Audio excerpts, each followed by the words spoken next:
German pilots once mocked the Tuskegee Airmen, dismissing them as untrained men and outdated machines. Let's go. Yet these aviators would go on to become the very first black fighter pilots in American history, trained at Tuskegee, Alabama, in a program that graduated 992 men, of which nearly half saw combat overseas.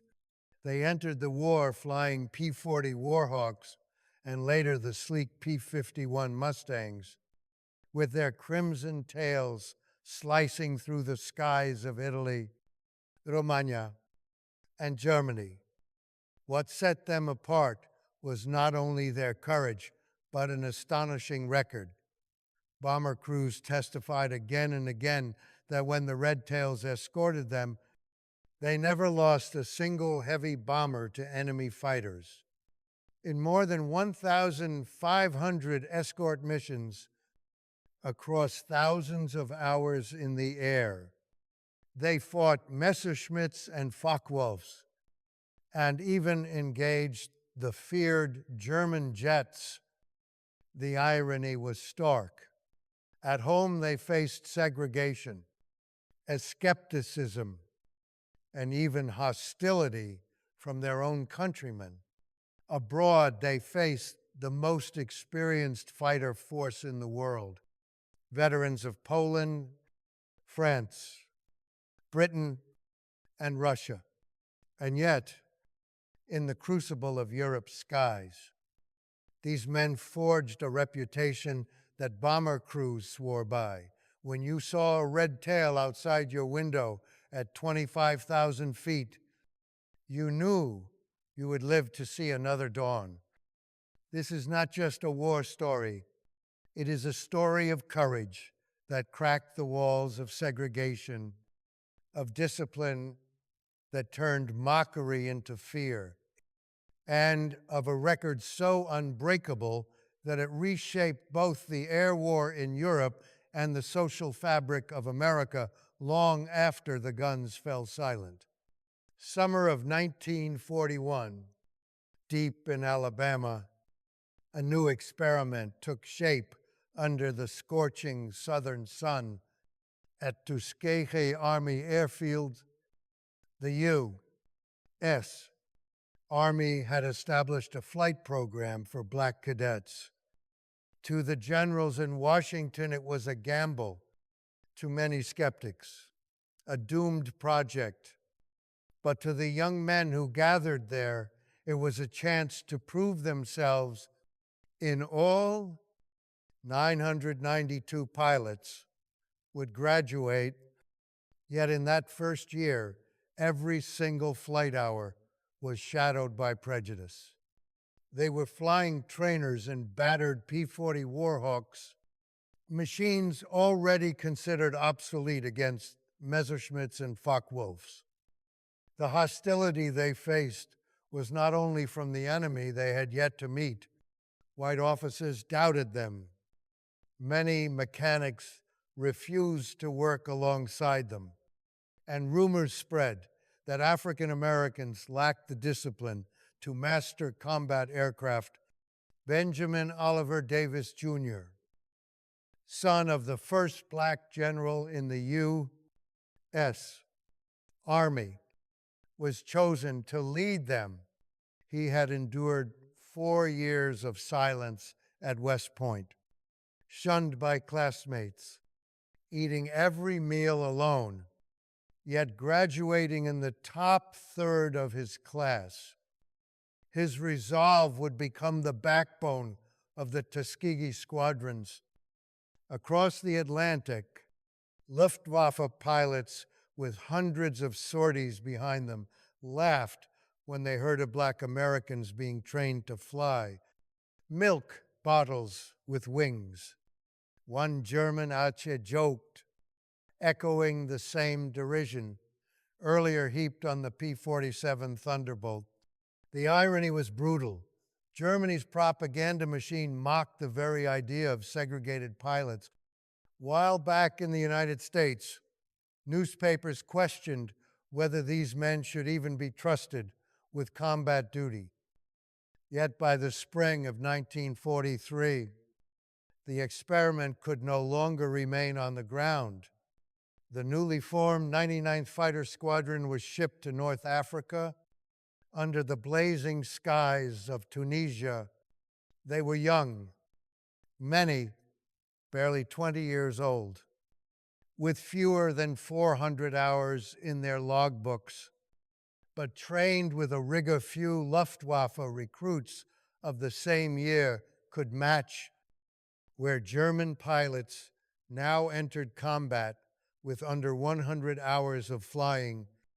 The Tuskegee men had drilled endlessly, practiced formation flying, deflection shooting, and instrument navigation, until it became instinct.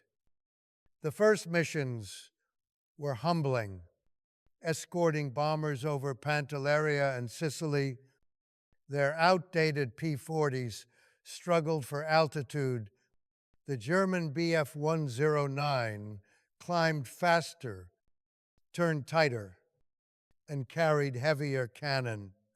In July 1943, during the invasion of Sicily, the 99th fought their first major engagements.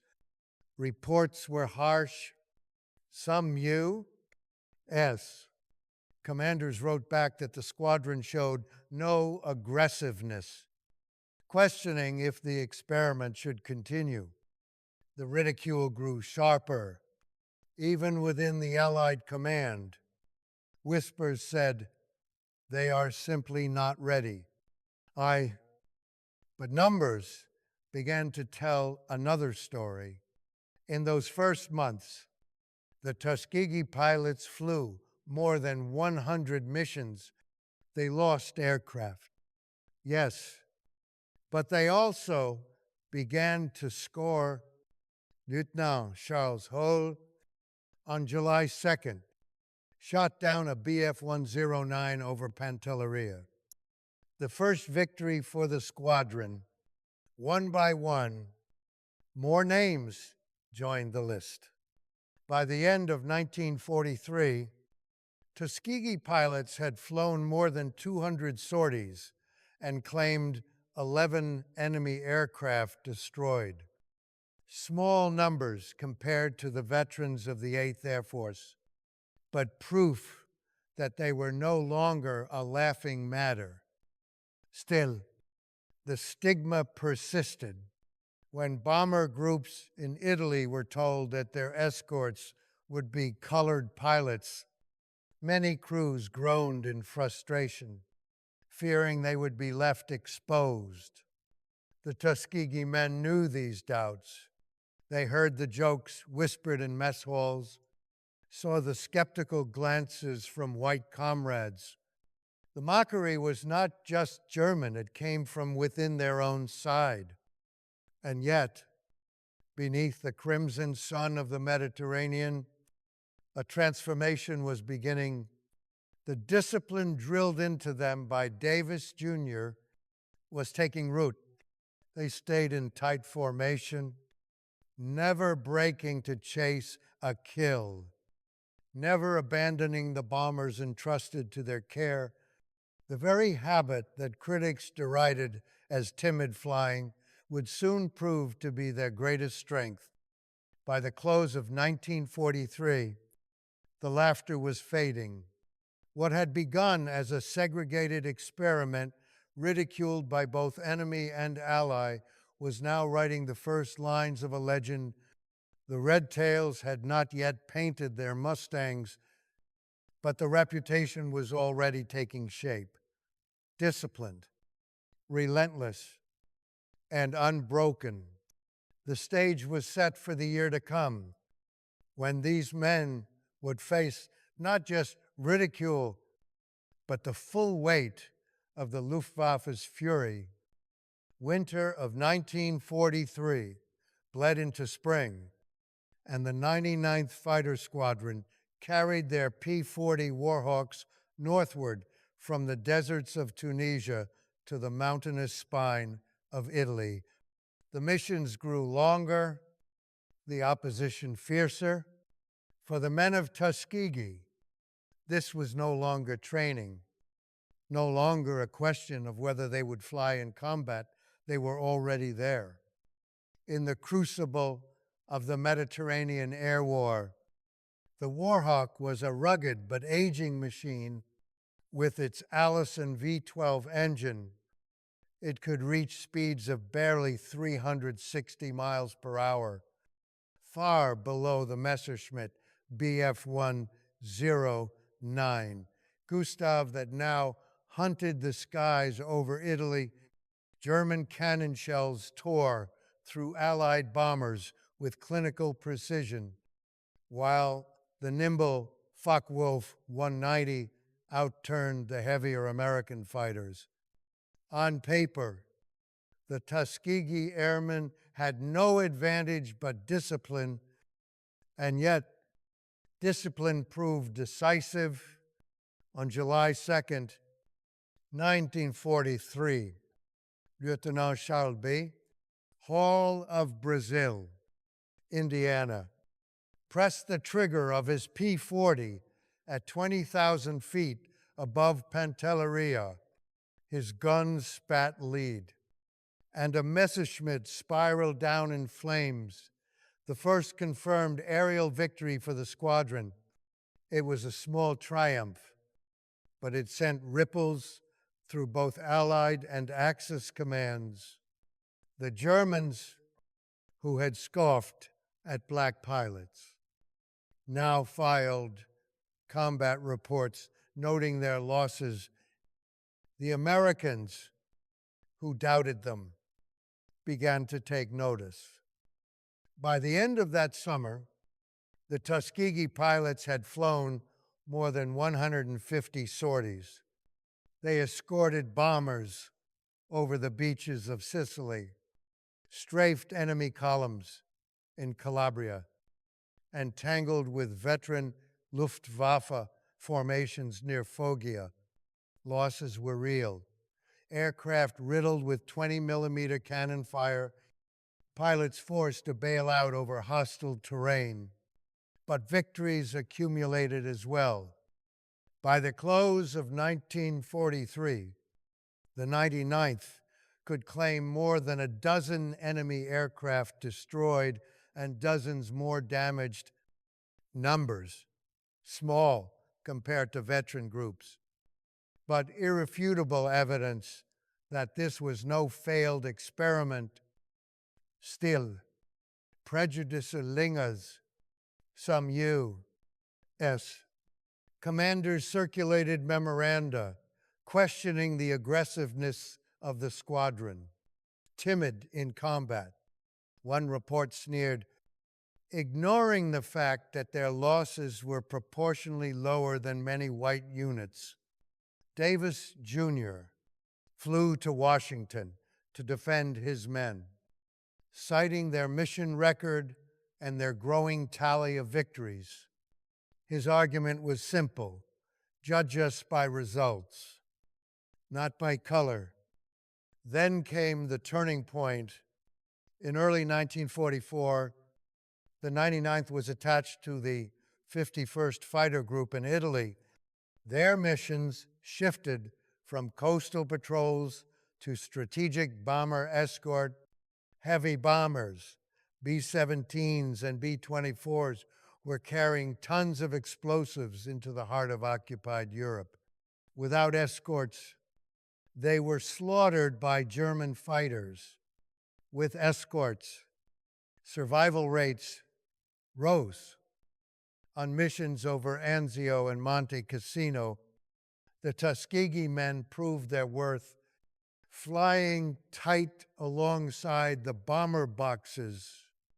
They repelled Bluff 109s and Focke-Wulf 190s that dove from the sun. Pilots like Lieutenant Clarence Lucky Lester and Captain Edward Toppins began to score multiple kills. The bomber crews, skeptical at first, returned from missions alive and astonished. They stuck with us, one crewman recalled. didn't break away, didn't chase glory. They flew cover, and we got home. The statistics spoke louder than any prejudice. Between July 1943 and February 1944, the Tuskegee pilots flew more than 200 escort missions. Bomber losses under their watch were consistently below average when Davis Jr. addressed his men on the tarmac at Ramitelli Airfield. He hammered the point home. Your job is not to rack up kills. Your job is to protect the bombers. If they come home, you have won.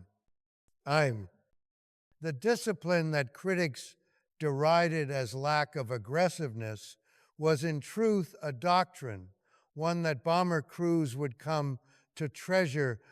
The reputation was spreading across Italy.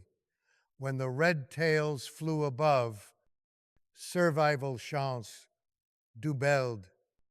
By the spring of 1944, the experiment born in ridicule was hardening into legend. The men who had once been dismissed as unfit to fly were now guardians of America's heaviest bombers. The crimson paint had not yet been applied to their P-51 Mustangs, but the legend was already earning its color. The Germans no longer laughed, and the Americans who had doubted began to whisper a new phrase in the mess halls: "Give us the red tails." Spring of 1944 brought with it a transformation. At Ramitelli Airfield in Italy, the squadrons of the 99th, 100th, 301st, and 302nd were combined into the 32nd Fighter Group under Colonel Benjamin O. Davis, Jr. With their new command came new machines. The P-51 Mustang, sleek, fast, and long-legged. It was the aircraft the bomber crews had been praying for. And when the Tuskegee men painted the tails of their Mustangs crimson red, a symbol was born that would be remembered long after the war. The red tails. The Mustang changed everything. Powered by the Packard-built Rolls-Royce Merlin engine, it could climb above 30,000 feet and cruise at more than 400 miles per hour, matching the best the Luftwaffe could field. Where the Warhawk had struggled, the Mustang thrived. Suddenly, the Tuskegee squadrons could fly deep escort missions across the Alps, guarding bombers on runs into Austria, Czechoslovakia, and Romania. On July 24th, 1944, over the oil refineries of Ploesti, the Red Tails earned their legend. Hundreds of B-24s droned toward their target, prime prey for Luftwaffe fighters. From high altitude, German Messerschmitts and Focke-Wulfs dived, cannons flashing, but this time the crimson-tailed Mustangs were waiting. They met the attackers head-on, slashing through their formations, scattering them before they could reach the bombers. By the end of the mission, the oil refineries lay in ruins. The bomber stream returned largely intact, and the bomber crews spread the word. The Red Tails never left us. Statistics gave weight to the testimony. Between June and December 1944, the 32nd Fighter Group flew more than 200 escort missions. Their bomber loss rate was among the lowest of any fighter group in the 15th Air Force. Bomber crews began to request them by name. Some units even delayed takeoffs if the Red Tails were not assigned, a reversal from the days when their presence had been dreaded. Individual heroics added to the legend. Captain Clarence, Lucky Lester, scored 3 kills in a single mission over Budapest. Captain Edward Toppins, known as Toppy, became one of the group's top aces, with 4 confirmed victories before being lost in December. And then there was Lee Archer, who on a mission in July shot down 3 German fighters in rapid succession, later credited with 5 confirmed victories, making him the only officially recognized ace among the Tuskegee Airmen. Yet Colonel Davis reminded his men constantly that glory was secondary. Their duty was to protect the bombers. The discipline was ironclad. No straying from formation, no chasing enemies beyond the bombers. To many fighter pilots, this seemed unheroic, even dull. To the men flying B-17s and B-24s at 25,000 feet, it was salvation. We knew when we saw red tails out there, we were safe. One bomber crewman recalled, "We never lost a ship when they flew with us." The Germans noticed too. Reports from Luftwaffe intelligence in late 1944 warned of Niger pilots in red-tailed Mustangs who fight with unusual cohesion. What had begun as mockery was now recorded as a tactical threat. German pilots who had once laughed now cursed when they spotted the crimson tails blocking their path to the bombers. The numbers were staggering. In all, Tuskegee pilots would escort over 200 bomber missions in 1944 alone, losing not a single bomber to enemy fighters in dozens of those missions, a record unmatched by any other group. For the Luftwaffe, already bled white by attrition, the Red Tails became yet another nightmare. For the United States Army Air Forces, they became the most reliable guardians in the sky. By the end of that year, the transformation was complete. From an experiment ridiculed at home and sneered at abroad, the Tuskegee Airmen had forged a reputation of absolute dependability. Their crimson tails blazed against the high-altitude sun, a banner of both protection and defiance.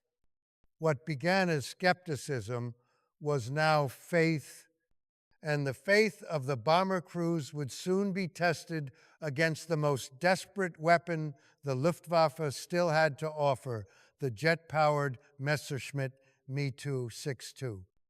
By late 1944, the skies of Europe had become a graveyard for the Luftwaffe. Thousands of German pilots had been lost. Fuel was scarce. And yet one final hope emerged from the Reich's crumbling factories, the jet-powered Messerschmitt. Me-262, capable of speeds above 500 miles per hour. Faster than any Allied piston fighter, it promised to sweep the skies clean of bombers.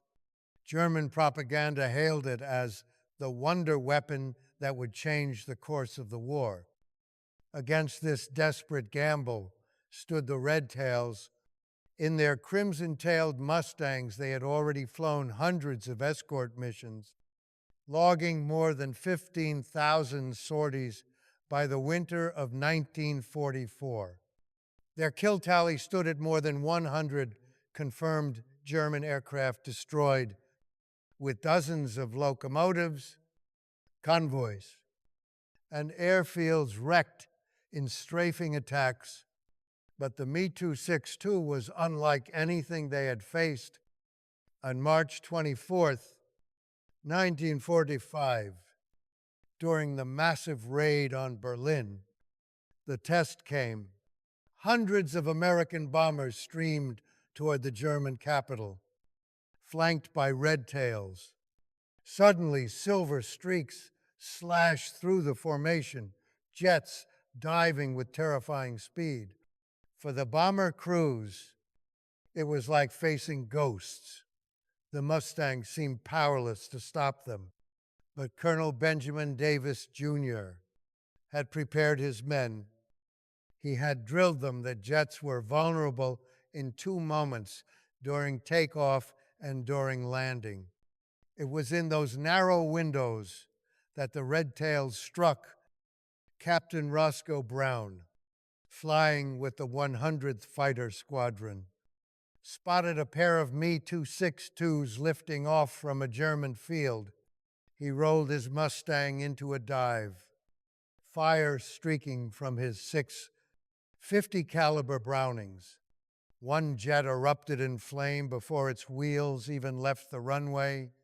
Moments later, Captain Charles Brantley and Lieutenant Earl Lane added kills of their own. The jets were fast, but they could not outturn or outlast the red tails at the critical moments of vulnerability. Meanwhile, Ace Lee Archer added to his legend, pressing attacks even as the jets tried to climb away. His tally reached 5 confirmed kills, the only officially recognized ace among the Tuskegee Airmen, though many historians believe others equaled or surpassed that score. The numbers told the story. By the end of the war, Tuskegee pilots had destroyed more than 112 enemy aircraft in the air, with another 150 on the ground. They flew 1,578 escort missions, covering bombers on deep raids into Germany, Austria, Hungary, and beyond. Despite flying into the most heavily defended skies in the world, their bomber loss rate was among the lowest of any fighter group. The Luftwaffe, once contemptuous, now viewed the Crimson Tails with dread. But statistics alone cannot capture the human drama. Bomber crews who had once doubted them now spoke with reverence. When we saw the red tails outside the window, one B-17 gunner said, "We knew we were going home for the Tuskegee men." Each mission was a paradox. They fought for a country that still denied them equality, yet they fought with a discipline and ferocity that earned them the trust of every man whose life they guarded at 25,000 feet. As the Reich collapsed in the spring of 1945, Luftwaffe pilots faced the inevitable. Jets screamed across the sky, but fuel shortages, lack of training, and relentless pressure from escorts like the Red Tails doomed their efforts. By May, Germany surrendered, and the crimson-tailed Mustangs had written themselves into legend. Yet the question lingered, one more daunting than any Messerschmitt. When the war ended, would America recognize the men it had once marked? The guns fell silent in May of 1945. But for the Tuskegee Airmen, a different battle was only beginning. They returned to a country still marked by segregation, a nation that had doubted them, even as they fought and bled for its survival. Yet their record could not be denied. In the official tallies, the 32nd Fighter Group had flown 1,578 escort missions destroyed more than 112 enemy aircraft in the air, another 150 on the ground, and struck thousands of locomotives, rail cars, trucks, and convoys during low-level strafing runs. 66 of their number had been killed in action, a sacrifice equal to any made by white fighter groups. But one figure towered above the statistics. In all those escort missions, bomber crews under red tail protection consistently recorded the lowest loss rates in the theater. In dozens of missions, not a single bomber fell to enemy fighters. Bomber crews who once groaned when told they would fly with colored escorts now requested them by name. The phrase, "never lost a bomber," passed from crew to crew, becoming a legend, stronger than propaganda. Recognition, however, came slowly. In the immediate post-war years, the airmen were shunted back into a segregated America.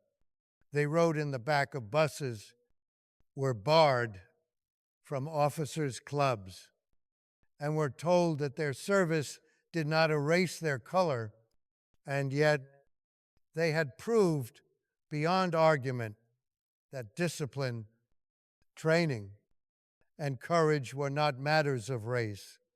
Their example stood as a quiet challenge to the hypocrisy of a nation proclaiming liberty abroad while denying it at home. Benjamin Davis, Jr., the man who had eaten alone at West Point for 4 years, rose steadily through the ranks. In 1948, President Harry Truman signed Executive Order 9981, ending segregation in the U.S. Armed Forces. It was no coincidence. The Tuskegee record 1,000 missions, hundreds of victories, a reputation for unmatched reliability had shown the absurdity of discrimination more powerfully than any speech could. The airmen's influence extended beyond the military. As the civil rights movement gathered momentum in the 1950s and 60s, veterans of the Red Tails became living proof that African Americans had fought not just for their own rights, but for the survival of the entire nation. Their story inspired films, books, and generations of young Americans who saw in their crimson tails a symbol of dignity and perseverance. In later decades, reunions brought together the men who had once faced both flak and prejudice. At a ceremony in 1995, President Bill Clinton awarded them the Congressional Gold Medal. In 2007, surviving Tuskegee Airmen stood in the U.S. Capitol, honored at last as national heroes.